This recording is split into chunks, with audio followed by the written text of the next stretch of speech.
Caño Cristales, Colombia. Bahia Maya, Thailand. Cinque Terre, Italy. Machu Picchu, Peru. Jeju Island, South Korea. What do all these places have in common? Is it stunning landscapes? Is it natural and cultural attractions? Or maybe over-tourism? According to an article published in 2018 by BBC, these 5 places are currently tackling too many visitors, and in the near future the consequences could be dramatical. My name is Elisa Calusa, and today I am going to talk about Caño Cristales, a beautiful and colorful river located in the Colombian region of La Macarena, a river also known as the Liquid Rainbow, because as you can see in the image, its bright colors are very similar to the pattern of a rainbow.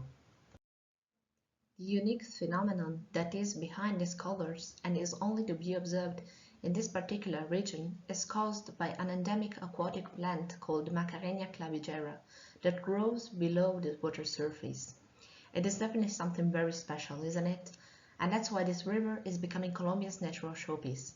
However, tourism could be really dangerous for the environment, since the river's ecosystem is very delicate and not all visitors are respectful and cautious of the possible damage they can provoke.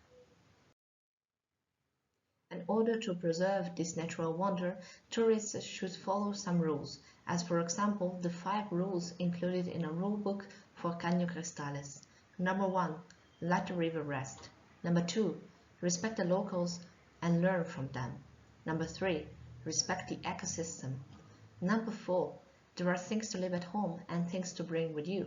For example, don't forget to bring appropriate clothing and waterproof shoes, while leave at home your sunscreen and insect repellent, because they contain chemicals.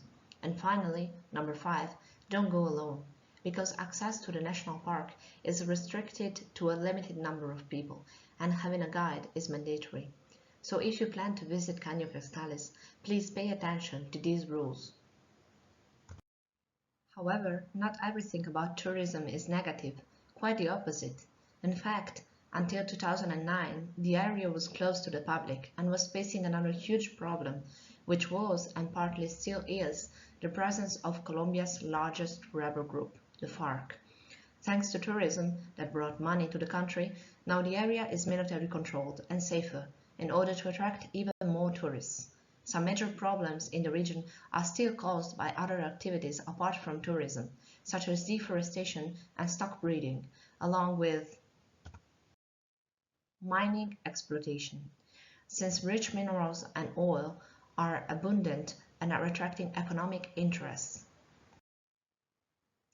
I believe there is only a way in which Caño Cristales can be protected from all risks, and that is through ecotourism.